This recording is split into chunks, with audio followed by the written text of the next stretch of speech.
prazer muito grande nós estarmos dando início a essas transmissões direto para a Inglaterra dessa vez, para a estação do Caminho da Graça que está reunida em Londres. Mas enquanto eles estão lá se preparando para nos receber no telão e também criando uma câmera de retorno para que eu tenha assim uma ideia, uma visualização do grupo lá, eu quis iniciar antecipadamente falando com você que está me assistindo pela VMV TV, que já estava aí há um tempão com essa cartela aguardando o início dessa nossa programação. Então eu gostaria de aproveitar esse tempo antes de abrir o sinal lá para a Inglaterra, de estimular você a convidar alguns amigos seus a entrarem. Você sabe como é rapidinho, só entrar aí, clicar nessa cartelinha de registro, preenchimento de dados da VMV TV. Qualquer um pode se filiar, associar, receber o sinal na hora, em tela grande.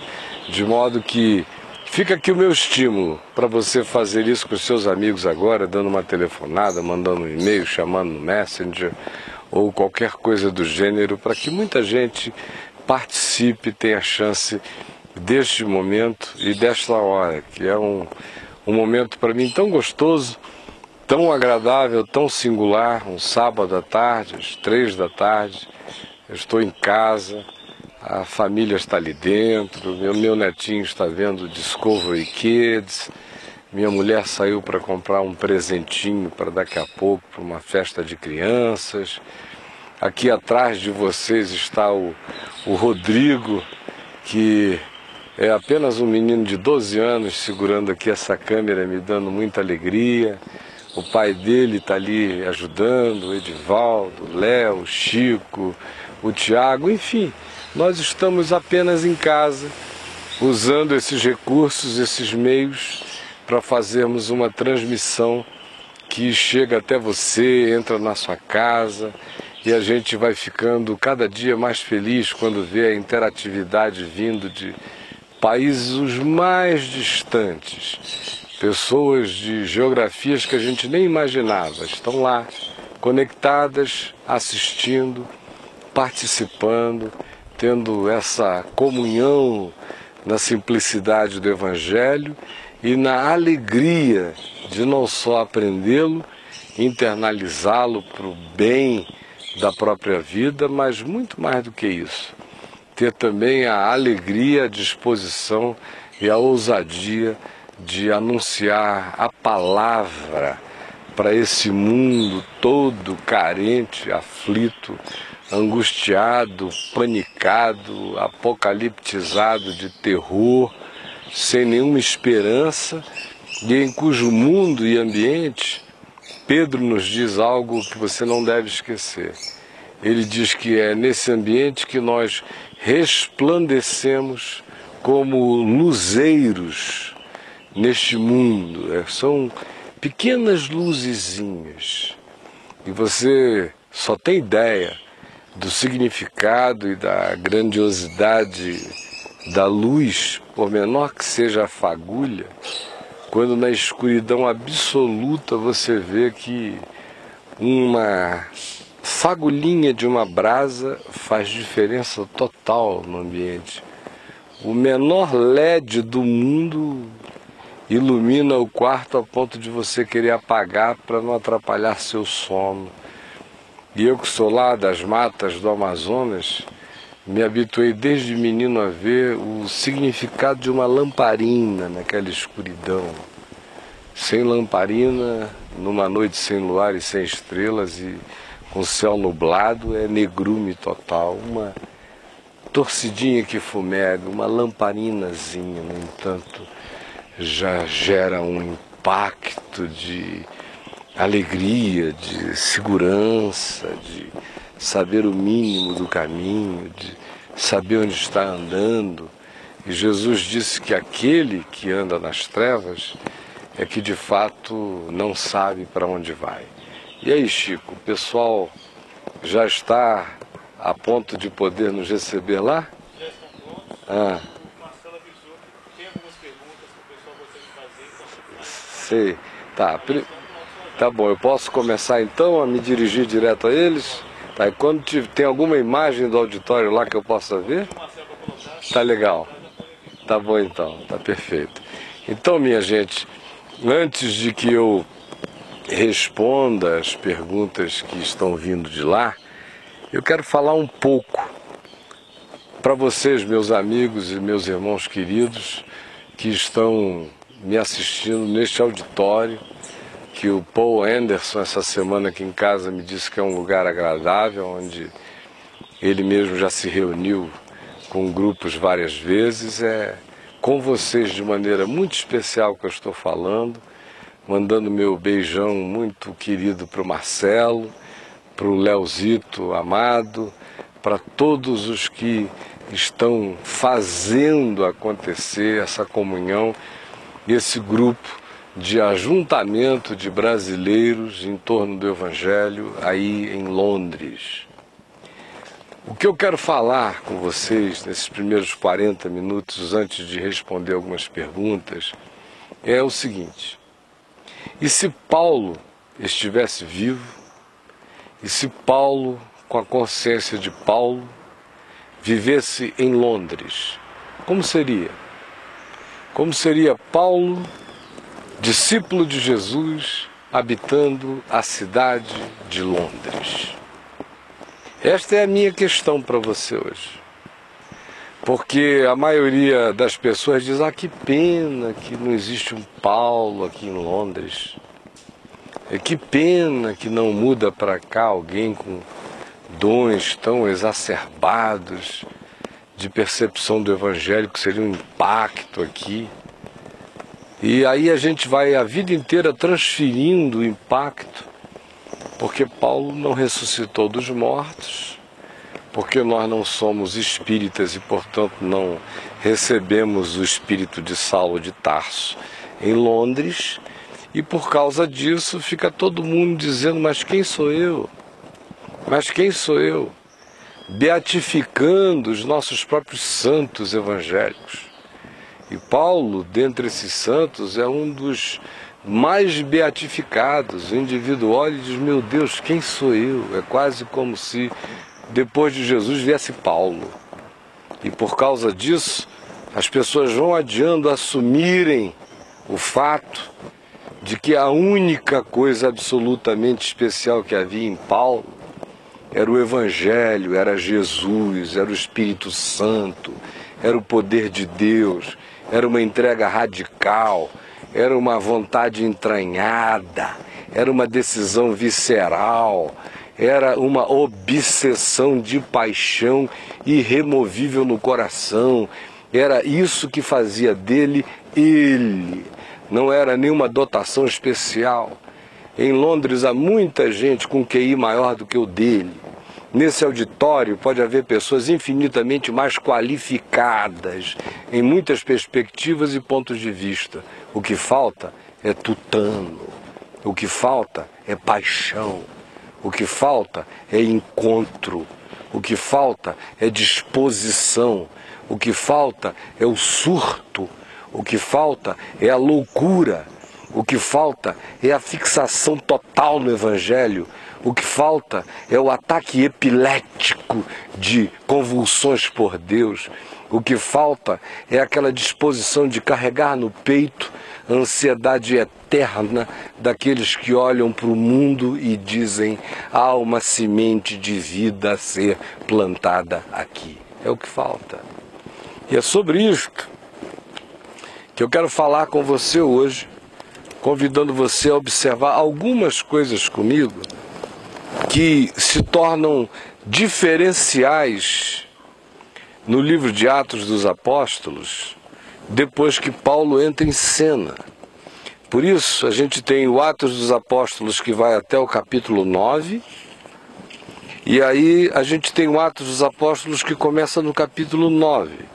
Até o capítulo 9, Pedro, os demais apóstolos, Jerusalém, ninguém querendo sair dali, todo mundo na estação da graça em Jerusalém, felizes porque tinham encontrado uma comunhão de irmãos, felizes porque tinha gente boa, verdade, carinho, porque havia o milagre da gentileza, do acolhimento, do partir do pão, e por causa disso eles foram ficando.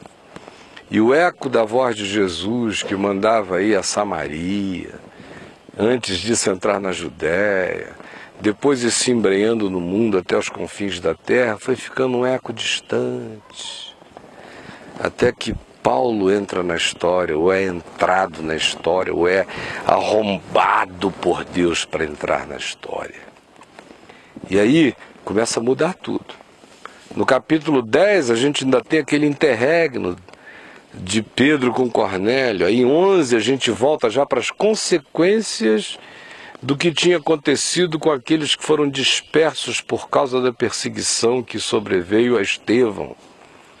O tema é retomado já em 11, no capítulo 11 em Antioquia, quando eles começam a pregar pela primeira vez em grego, falando não mais aramaico ou hebraico, mas falando para a gente do lado de fora.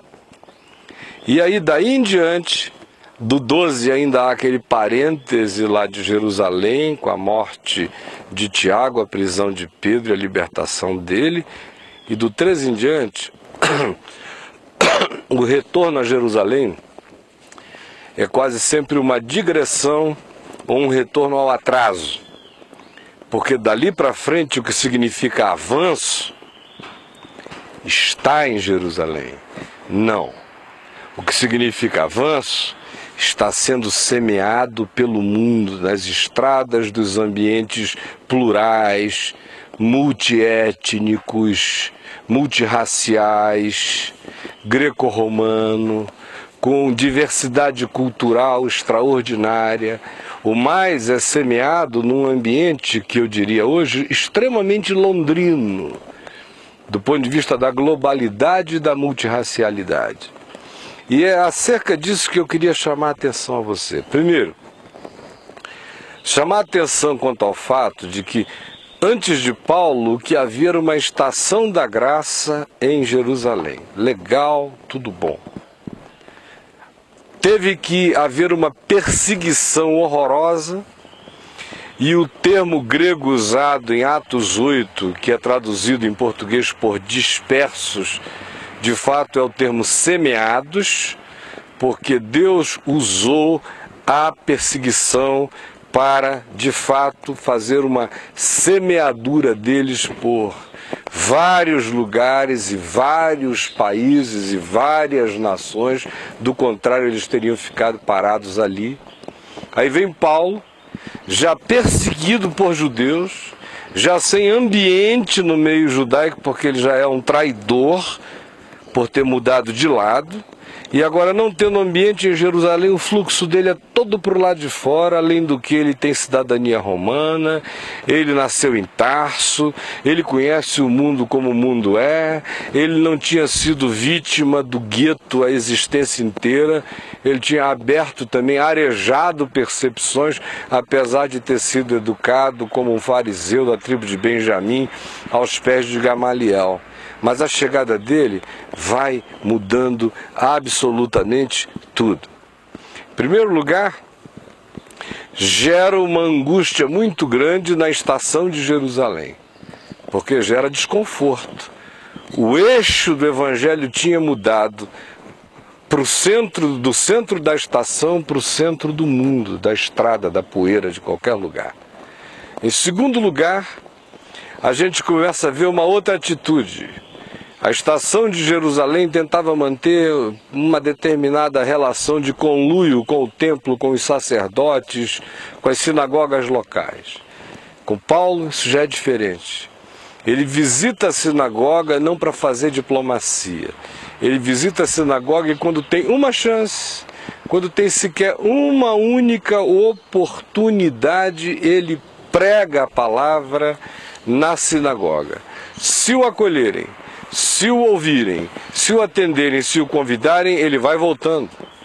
O recorde dele é ficar 3 meses pregando numa sinagoga, até que, de repente, tudo muda, e aí, de súbito, ele é expulso E aí ele agrega um grupo de pessoas que creram e leva com ele e inicia imediatamente uma outra coisa. Então esse é um paradigma que é mudado, já não tem mais aquele conluio, agora tem essa visita. A visita de Paulo à sinagoga, sempre na intenção de ver se a palavra em sendo pregada lá, alguma coisa acontece no coração das pessoas. Outra mudança de paradigma que você vê imediatamente. Ele não fica restrito a nenhum ambiente. A sinagoga ele vai só porque tem muita gente com o background, que ele conhece bem, já reunidos. É porque eles estão reunidos com o background, com a informação, que ele não desperdiça estrategicamente a chance de ir lá semear a palavra. Mas ele não se prende a esse grupo. Ou seja, a nossa sinagoga hoje é a igreja cristã é a nossa sinagoga. Ele testemunha, se estivesse aqui ele entraria, ele pregaria, se convidassem, ele abriria a palavra da graça e pregaria todo o conselho de Deus. Se chamassem para voltar, ele voltaria. Se o expulsassem, quem quer que fosse com ele não teria o menor pudor, começaria a reunir os discípulos em algum outro lugar. Mas não ficava só aí. Ele imediatamente começou a pregar nas praças, ele começou a pregar nas esquinas. Se ele via uma praia quieta, ele transformava aquilo num lugar de oração, como lá em Filipos. Aonde quer que ele visse muita gente reunida, numa ágora, num mercado, era para lá que ele ia. Ele não tinha a menor vergonha de ficar em cima de bancos e começar a pregar, de chegar com um grupo de pessoas, iniciar uma conversa que ia crescendo, crescendo, crescendo. Daqui a pouco já havia 20, 30, 40, 50, 100. Nenhum pudor de ir ao Covent Garden. E ao invés de ficar assistindo o palhaço fazer malabarismo, iniciar um grupo, nenhuma dificuldade em relação a isso. Era assim que ele fazia, pelas estradas. Quando ele chega, por exemplo, na cidade de Éfeso, ele vai primeiro à sinagoga, prega lá. Como lhe fizeram oposição, ele sai da sinagoga e começa a pregar nos lugares seculares. Abre-se-lhe uma porta num centro de convenções, na escola de Tirano. E ele começa a ensinar de segunda a sexta-feira, todos os dias, de 11 da manhã às 4 da tarde, no mall, no shopping center, num lugar onde todo mundo ia fazer compras, onde todas as conversas e fofocas rolavam. E é ali que ele se planta e ensina 4, 5 horas de evangelho por dia, a ponto de que Atos 19 nos diz de que assim ele deu ensejo a que todos os habitantes da Ásia ouvissem a palavra do Senhor. Se você for vendo capítulo 9, depois capítulo 11, depois mude para o 13, leia do 13 em diante, você vai vendo que as geografias estratégicas de Paulo de anúncio da palavra são essas. Ele tem as seguintes. Número 1, na chegada, ele procura onde já tem gente que conheça o contexto reunido, a sinagoga ou a igreja. Prega, eles não suportam o evangelho, o expulsam. Ele reúne uma semente, começa alguma coisa. Daí em diante, ele prega na praça, ele prega na esquina, ele prega no centro de convenções, ele prega no teatro, ele prega onde tem gente reunida, ele prega na porta do templo de Apolo, ele vai para a rua principal de Corinto e planta uma comunidade de irmãos para os quais ele ensina a palavra ao lado da sinagoga e na frente do templo de Apolo e embaixo da Acro Corinto, do templo de Afrodite. Ele se planta no coração da secularidade sempre e o tempo todo. E mais do que isso, quando ele percebe que alguma coisa começa a ganhar forma em volta dele, ele começa a escolher casas de pessoas ou ambientes que se tornem lugares de encontros contínuos. Esses encontros contínuos são encontros para a edificação da fé, para o ensino do Evangelho, para a oração, para a exortação. Ou seja, esses lugares é que viram estação. Mas a estação não é um fim em si mesmo, é uma passagem. Não se esqueça que é Paulo que inicia a usar essa terminologia, os do caminho, que é frequente na boca de Paulo no livro de Atos dos Apóstolos. A estação ali, o grupo, é para consolação da fé, não é um fim em si mesmo. A finalidade é outra, é testemunhar do lado de fora, é ocupar a vida, é dar fruto aonde Deus semeia você. Então ele tem os lugares que estrategicamente ele escolhe, e são os lugares onde tem muita gente, assim como ele também tem os lugares que ele não escolhe. São os lugares que as circunstâncias escolhem para ele.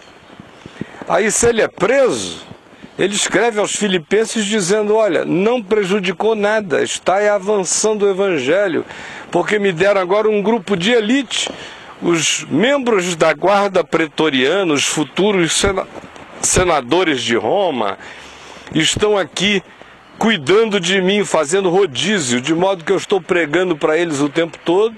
E tem mais, tem gente se convertendo, de modo que os da casa de César saúdam a vocês. Essa é a subversão, esse é o tamanho do nível de virulência que ele vai, de fato, realizando e propondo e fazendo acontecer. E mais do que isso, quando ele naufraga, ele cai numa ilha, a ilha na mesma hora se transforma numa outra coisa. Não é um lugar de lamúria, não é, meu Deus, a gente veio cair aqui.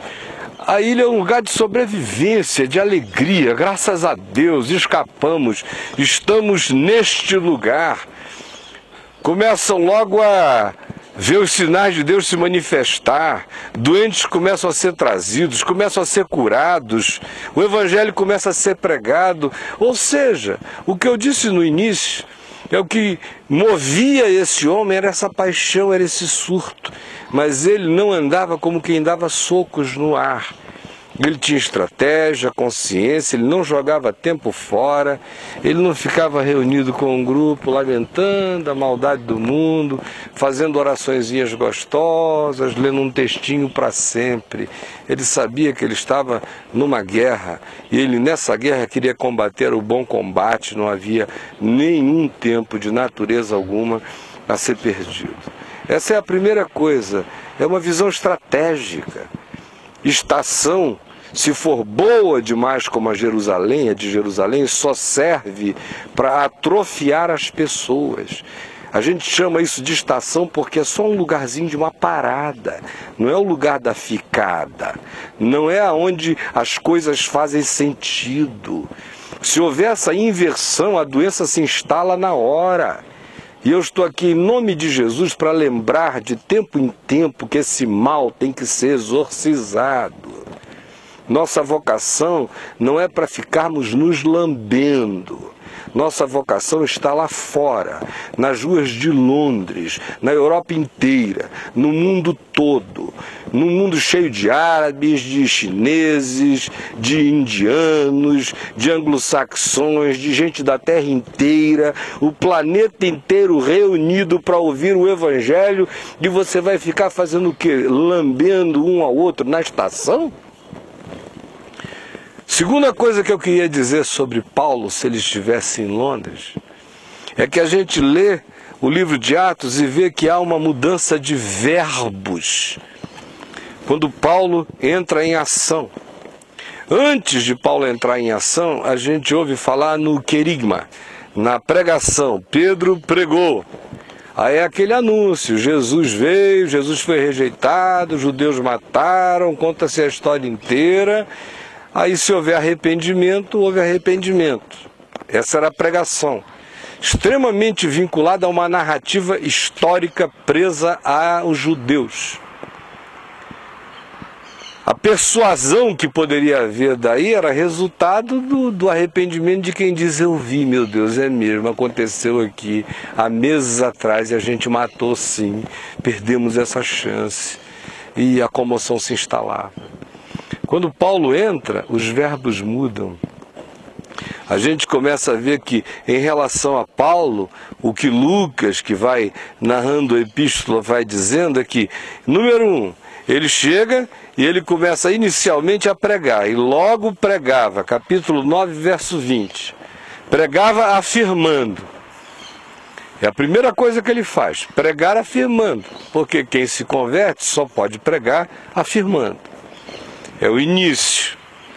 Aí ele prossegue, só que à medida em que ele prega afirmando com tanta fé, o verso 22 diz que ele confundia os judeus. Confundia por quê?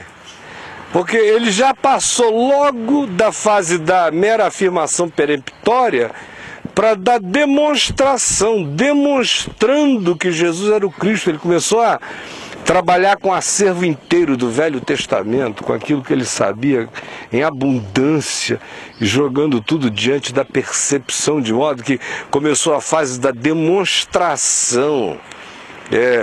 Outro verbo que vai aparecendo aqui à medida em que Paulo vai evoluindo na pregação da palavra. Outro que aparece com intensidade é: e pregavam com ousadia, ousadia, ousadia. É outra afirmação frequente e insistente. Não há timidez, não há ninguém falando para dentro, não há ninguém politicamente correto aqui.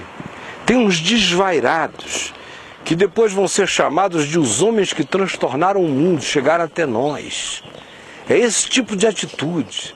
Não, carinha, pedindo licença, posso sentar aqui? Ai, meu Deus, estou aqui no mundo greco-romano, a gente mais preparada do que eu estou vindo lá do terceiro mundo de Israel. Não tem essa história, não. São herdeiros de Deus em Cristo, filhos da ressurreição. O que existe neles, e aqui se repete, e com ousadia anunciavam a Jesus. Esta é outra palavra que, se você for procurar, você vai achar com uma intensidade e uma frequência enorme.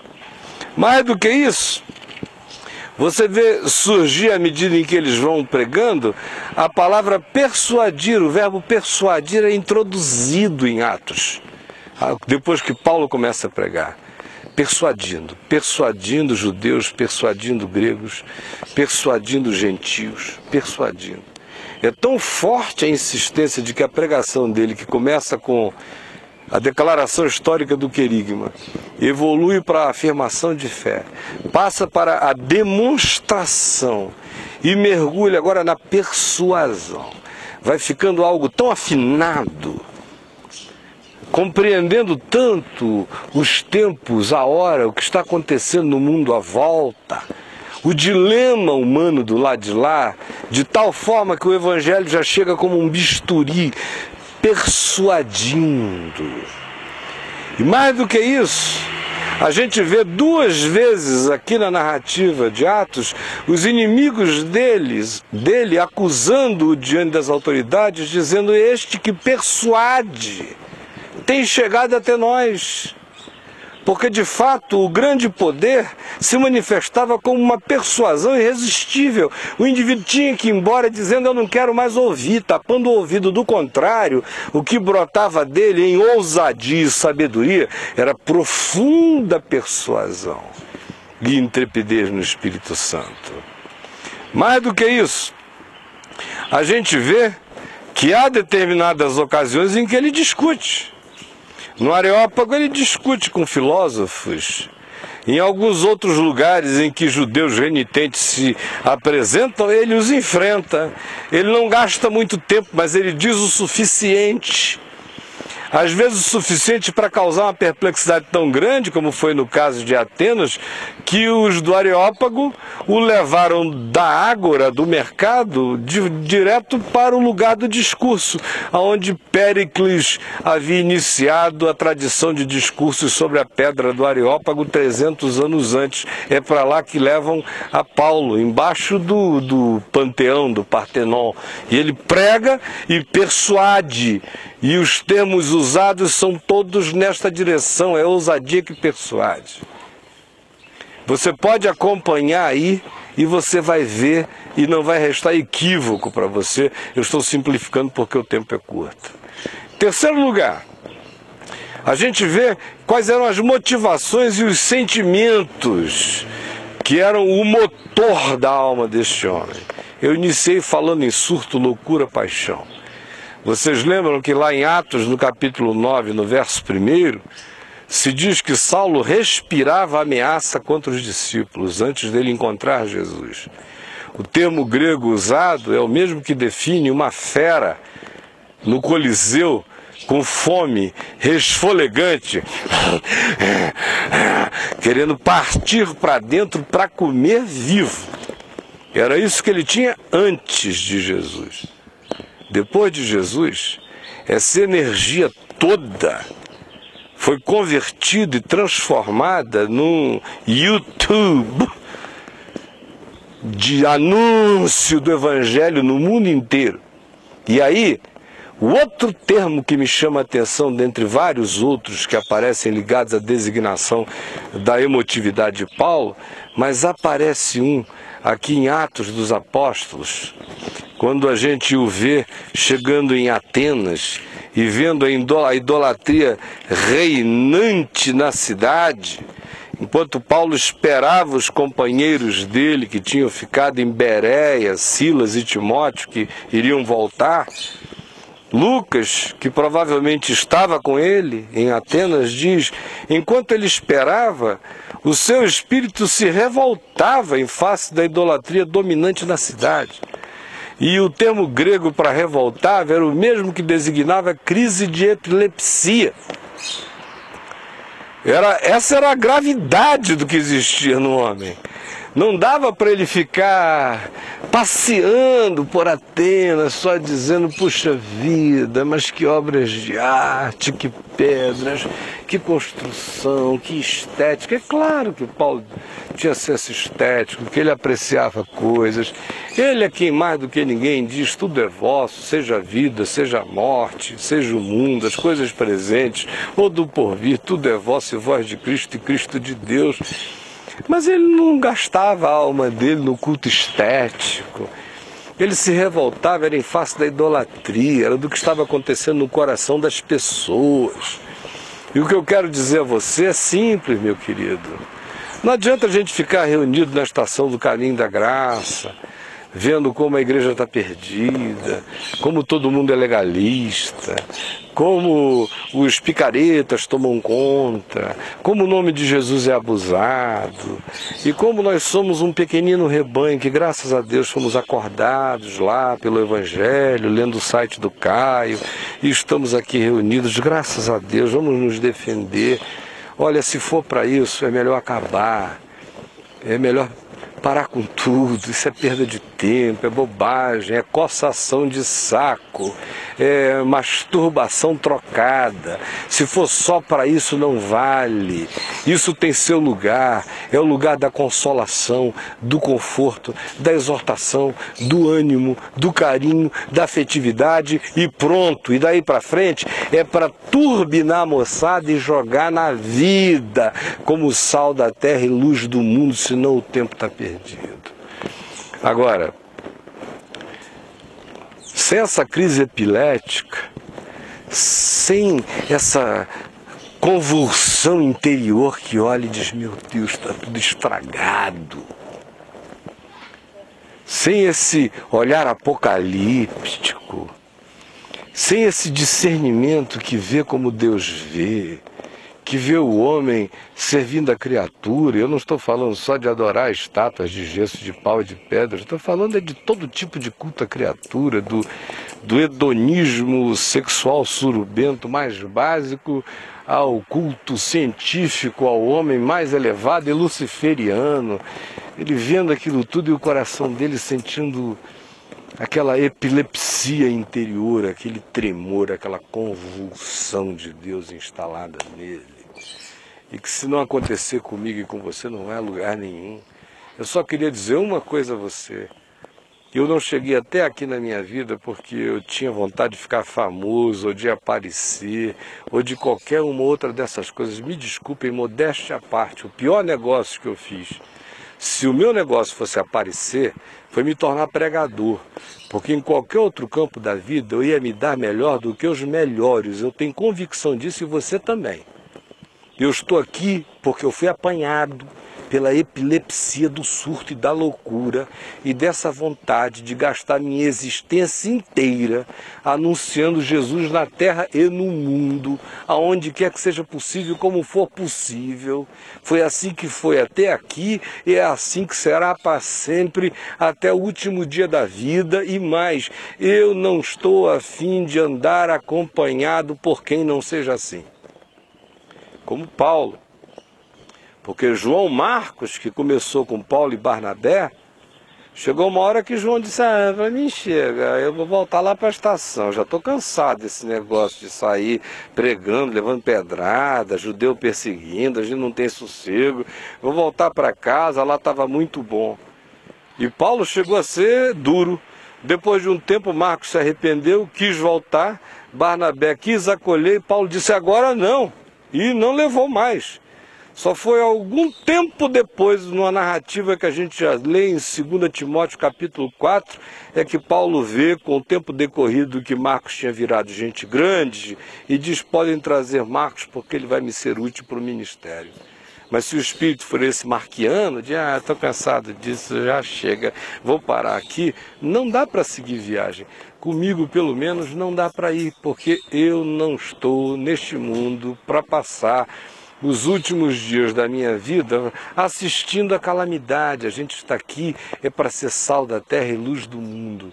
E sem o conflito santo, a epilepsia interior, sem esse olhar com a interpretação de Deus, não surge nem a ousadia, nem a motivação, nem a determinação, nem o surto, nem a loucura, nem a intrepidez, nem a persuasão, nem a unção, para que a existência da gente vá ressignificando os lugares aonde nós vamos escolhendo como inteligência de quem prega o Evangelho ou aonde vamos sendo postos pelas circunstâncias da soberania de Deus.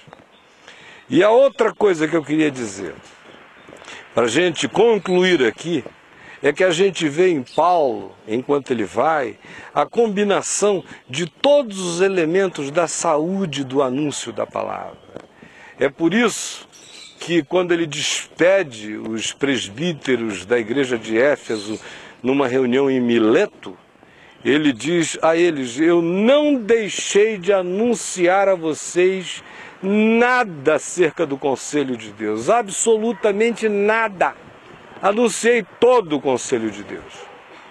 Aí você lê o livro de Atos dos Apóstolos e você vê, Paulo chega pregando, é o anúncio do Evangelho, que a gente poderia chamar de evangelização, aquele anúncio de quem é Jesus. E o que o Evangelho significa como boa nova básica para as pessoas. Aí as pessoas creem, ele separa. Aí ele inicia um segundo processo.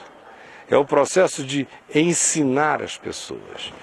Ele começa a abrir o Evangelho e ensinar o que significa a mente de Cristo, o que significa interpretar a vida segundo o Evangelho, o que é o Espírito do Evangelho, o que o Espírito do Evangelho faz em todas as nossas relações humanas e em toda a nossa interpretação da vida e em toda a nossa autopercepção. É o ensino da palavra, prática para a vida. E as profecias do Evangelho, que são os anúncios que dizem cuidado nos últimos tempos, cuidado, vem aí, cuidado, vai ficar pior, cuidado, não vacilem, cuidado, não abram brechas, cuidado, não reinventem Jesus, cuidado, não diminuam Jesus, cuidado, não acrescentem nada a Jesus, cuidado, mantenham-se no fundamento. E ele vai afirmando, esse é o ensino que acontece dentro da estação. Entenderam? Aí vem o lado de fora. O lado de fora é o centro de convenções, é o teatro, é a praça, é o mercado, é a praia de Filipos, é alguém que ele encontra no caminho, é uma autoridade ou é a prisão. Porque até na prisão, naquela lá de Cesareia Marítima, em Israel, depois de pregar, o rei Agripa, ao ouvi-lo, não pôde deixar de usar o mesmo verbo que eu disse que passou a ser característico em Atos depois que Paulo entrou em ação. Paulo, por pouco tu me persuades a me fazer cristão, porque o homem falava, era pura persuasão. Então o que eu quero dizer a você é que nele tinha pregação, tinha o ensino, tinha a persuasão profética pública, mas ele não parava apenas no anúncio verbal. Ele impunha as mãos sobre as pessoas, ele não tinha medo do ridículo. Se Paulo estivesse aí em Londres, ele estaria pregando nas igrejas, aonde quer que um doido convidasse você para pregar, estaria se reunindo na estação, reunindo discípulos, ensinando e aprofundando a palavra, estaria torpedando todo esse pessoal, turbinando para sair.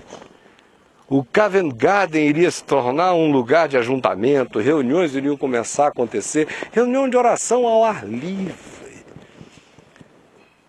O português começaria também a deixar de ser a única língua falada e inglês começaria a ser pregado e anunciado sem temor e com ousadia, apesar do seu sotaque, dos seus tropeços e mais. Surgiria em você uma vontade de deixar de ser esse brasileiro que só fala esse inglês macarrônico. Surgiria vontade em você de aprender inglês de verdade, para pregar com toda a liberdade da rainha ao porteiro, sem ter que ficar querendo saber qual é a palavra. Você não está colocado aí para ganhar um trocado a mais, que já nem é tão mais vantagem assim, se você está aí, há de ter um propósito de Deus para a sua vida. Paulo prosseguia e ele, portanto, ensinava, pregava, orava com os doentes, expulsava demônios, discernia as assombrações no meio dessa sociedade. Ou você está pensando que aí em Londres é um lugar menos mal assombrado do que Éfeso? Do que Corinto? Você está de brincadeira. Éfeso e Corinto eram lugares inocentes perto de Londres. O que tem de bruxaria em Londres, de demônio sendo invocado, de casa mal assombrada, de gente possessa, de culto a todo tipo de divindades celtas, druidas e de todos os tipos.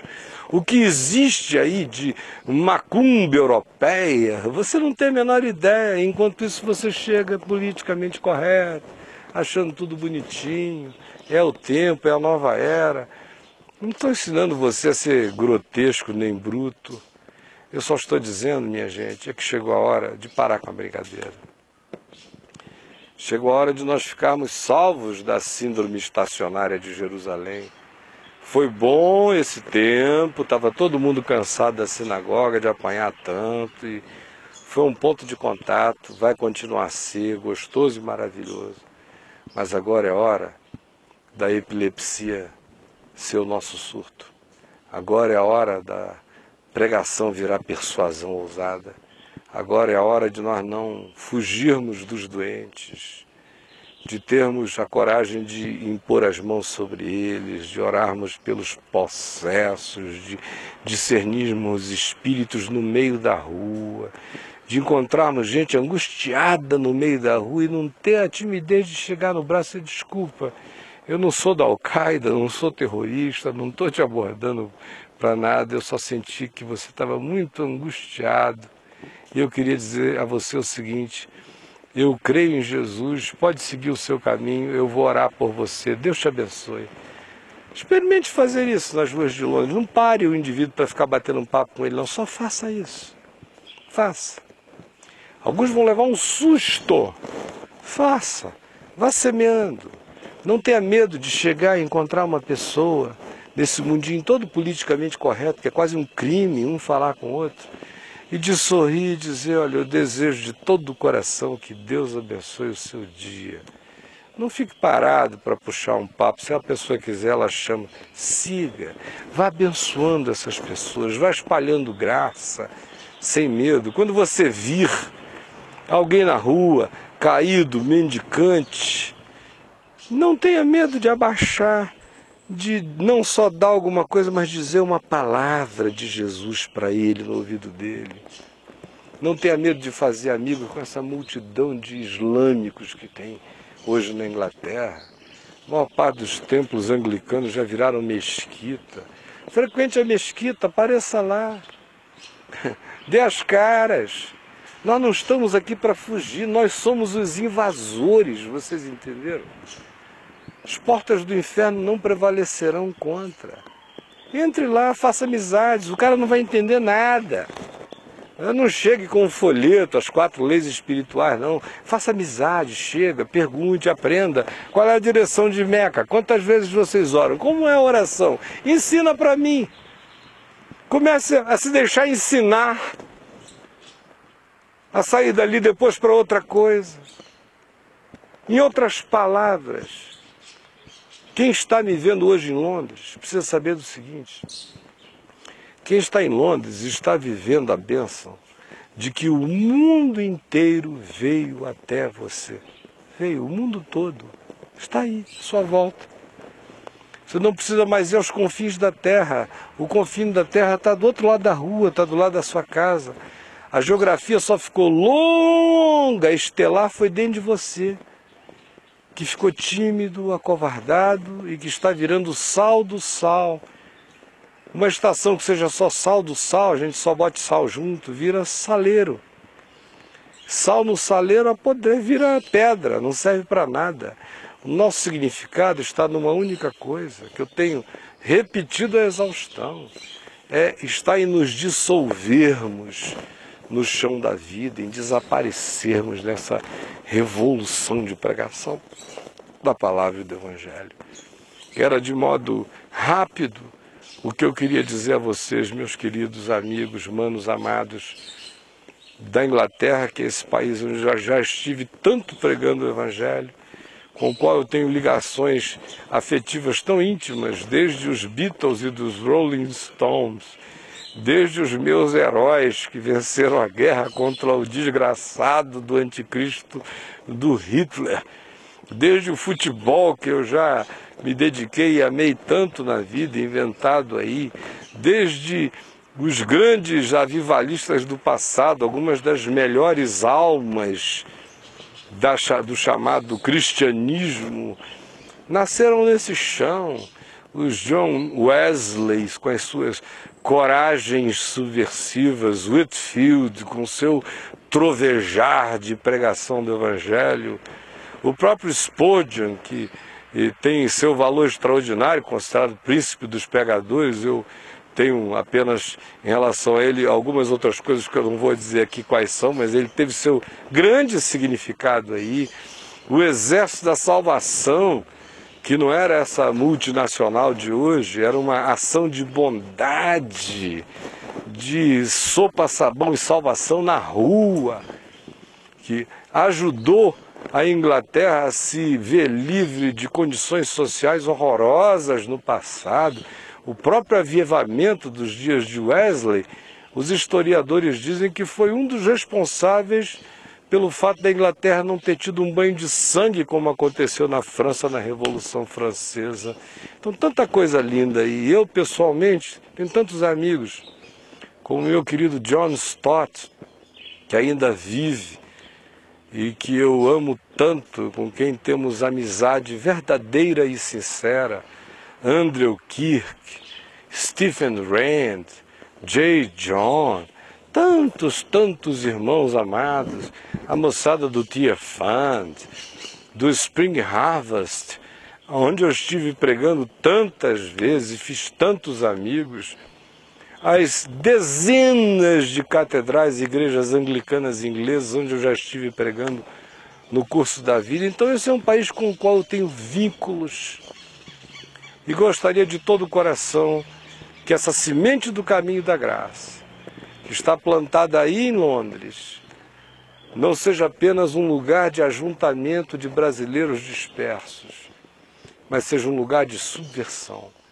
onde os brasileiros que foram para aí, por alguma razão, quem sabe até banal, em tendo encontrado a consciência do Evangelho, se transformem nesses que virão a perturbar Londres.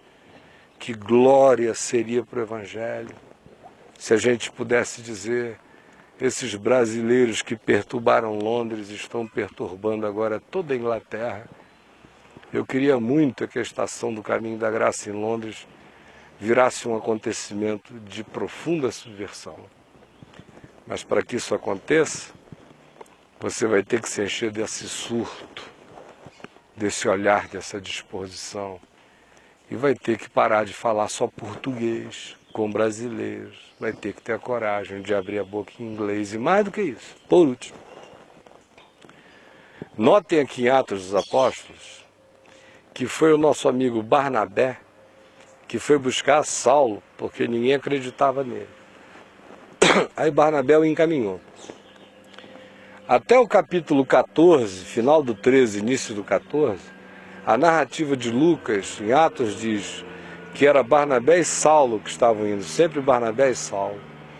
De repente, a pregação de Saulo começou a ficar tão poderosa e rica e ungida e graciosa, e o povo começou a reconhecer, que logo, por uma questão de verdade histórica, Lucas diz, dali em diante, então Paulo e Barnabé prosseguiram, e daí em diante é sempre Paulo e Barnabé. Uma das coisas que eu acho linda em Barnabé, como alguém que foi pegar Paulo para levá-lo para pregar na estação de Antioquia, é que ele reconheceu que chegou uma hora em que agora era preciso alguém com mais carisma, com mais capacidade, com mais articulação, com mais ousadia, com mais qualquer coisa. Então, nas estações do Caminho da Graça, ninguém é gargalo.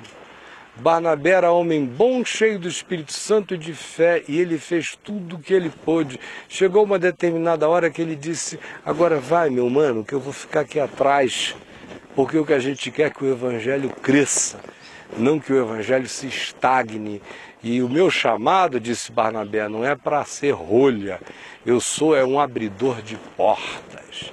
Isto vale para Londres, vale para qualquer lugar do Brasil, vale para mim, vale para Brasília, vale para qualquer lugar. E eu serei o primeiro, no dia em que eu sentir que eu estou engargalando o processo, a sair da frente e a dizer: sigam vocês, meus filhos, que eu vou aqui atrás, olha, empurrando, porque o meu negócio é um só. Eu estou vivo para ver o Evangelho ganhar significado na vida de milhões de pessoas, enquanto eu ainda estiver vivo nesta geração. E eu estou convidando você para ser parte disso, em nome de Jesus, mesmo. É isso aí, gente.